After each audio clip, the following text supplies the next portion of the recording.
નમસ્કાર મિત્રો, સ્વાગત છે તમારું આપણી યુટ્યુબ ચેનલની અંદર. મિત્રો, રાવણની દીકરી રાતોરાત વાયરલ થઈ. બેને જોરદાર સોંગ ગાયું છે. ખાલી તમે એક વખત બેનનો અવાજ સાંભળી લો.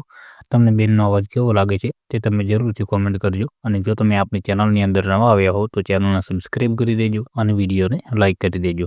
તો મિત્રો, ખાલી તમે એક વખત સોંગ સાંભળી લો. તમને સોંગ કેવું લાગે છે તે તમે જરૂરથી કોમેન્ટ કરી દેજો.